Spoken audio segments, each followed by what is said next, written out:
Salut à tous, bienvenue pour cette nouvelle vidéo. Avant de commencer cette vidéo, comme habituellement maintenant, le petit point chronologique du jour. Donc vous voyez, aujourd'hui nous sommes le 5 mars. C'est la date de tournage de cette vidéo que vous verrez vous dans le mois d'avril. Alors, pour commencer, déjà, je voudrais vous remercier pour la barre des 400 abonnés qui, au jour d'aujourd'hui, ça y est, sont bien passés. Merci à tous, hein. Merci aux abonnés de la première heure, hein, qui sont fidèles. Merci aux nouveaux arrivants, hein, donc bienvenue sur la chaîne. Et puis, allons-y, hein, en route pour les 500 abonnés, hein, si c'est possible. On va continuer, hein, un petit bout de chemin ensemble et puis on verra là où ça nous mène. Voilà, merci. Allez, aujourd'hui, ce que je vous propose, c'est une nouvelle vidéo sur l'impression 3D et je vais vous montrer le dernier char d'assaut que j'ai eu imprimé et que j'ai eu peint. Donc, à tout de suite. Alors le voici, ce char, hein, le dernier en date, hein, que j'ai eu imprimé et que j'ai eu peint. Alors, comme d'habitude, je vous fais le petit historique, hein.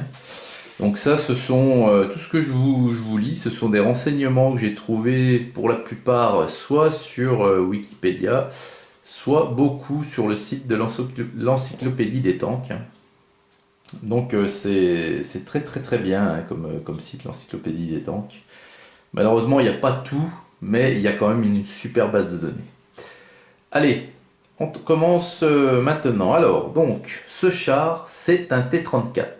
Et c'est la variante du T-34-76.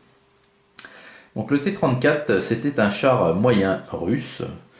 Et ce char, croyez-moi, c'est une légende, hein, ce char.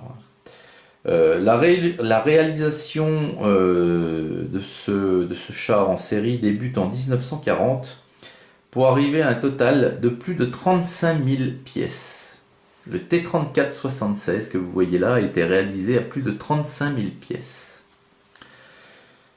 Alors, avec toutes ces variantes, le T-34, parce que vous avez le T-34-76, le T-34-85, si je ne m'abuse, et puis quelques autres, il sera produit à plus de 84 000 exemplaires. Alors, ce char, il a été fait, bien entendu, tout de suite après le début de la Seconde Guerre mondiale. Et ça a été une fort désagréable surprise pour les Allemands, ce char. Ils en ont fait connaissance à l'automne 1941. Et ce char était superbement adapté donc pour le relief russe, hein, pour la neige, pour la boue. Et surtout, c'était le seul à l'époque, le seul char à pouvoir tenir tête au monstre tigre allemand. Alors, bien entendu, le tigre allemand étant un char lourd et le T-34-76 un char moyen, il fallait donc attaquer bien sûr le tigre à plusieurs T-34. Il fallait qu'il s'approche énormément près, mortellement près, hein. Il y a eu énormément de sacrifices dans ce sens-là. Mais ils arrivèrent à en détruire à plusieurs, hein. Bien entendu, il fallait être, ouais, je vous dis, hein, je sais pas, 5, 6, peut-être 10 pour détruire un tigre. Mais à la faveur du nombre, le tigre à ce moment-là était plus le roi des chars, hein. Alors cet équipage à l'intérieur du T-34 était au nombre de 4 hommes. Sa vitesse de pointe était de 54 km/h tout de même. Il faisait 6 mètres de long, c'était pas très énorme, hein. Et il faisait 27 tonnes. Alors le mien ici que je vous présente, il est représenté faisant partie du bataillon de la garde des carabines de Moscou. Alors il a un camouflage à 3 tons. Alors ça, c'était assez rare de voir des chars russes de cette époque avec des camos à 2, 3, voire plus de tons. C'était très rare. Et dans le cas de celui-ci, seules quelques photographies de l'époque attestent de son existence. Il a dû en avoir très peu. Il y a dû en avoir très peu de ce genre de camouflage. Alors, ce petit char, le voici, le voilà. Donc, je l'avais imprimé avec mon filament jaune. Allez. Donc, le dessous, hein, voilà, je l'avais peint, j'ai tout peint, hein. Alors, c'était une impression en 4 éléments, la tourelle, le châssis et les 2 chenilles que j'ai collées ensuite, hein, voilà. Donc, une impression très sympathique. Très sympathique. Donc, vous voyez, voilà. Donc, il est réalisé ici, je l'ai peint au pinceau. Voilà. Et c'est assez sympa, hein. Ça a un rendu assez satisfaisant, hein. Et puis j'y ai mis également sur les patins, les chenilles, je sais pas si ouais, vous voyez un petit peu ici les traces, hein, ici.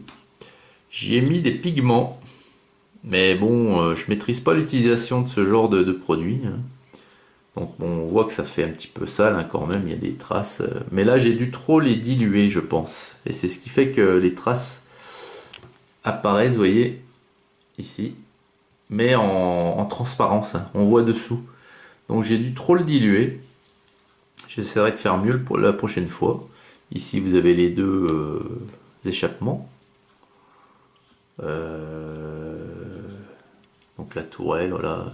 Donc ça, c'est le premier modèle un des tout premiers modèles de T34, hein. C'était le 76. Donc 76, c'est quoi? En fait, c'est le diamètre du canon, hein. Vous aviez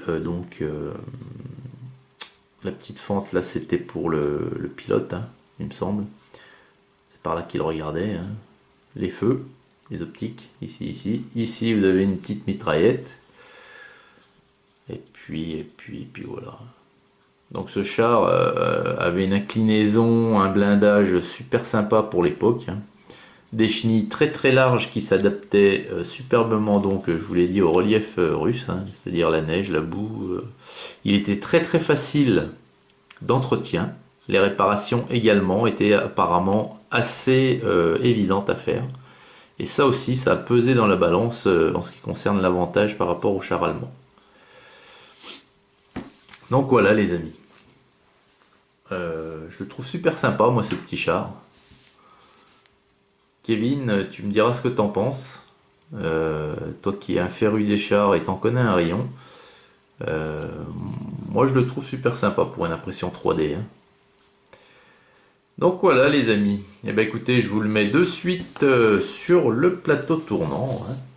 Et puis, je vous dis excellente journée à toutes et à tous. Encore merci pour les 400 abonnés et à très vite pour la suite. Salut!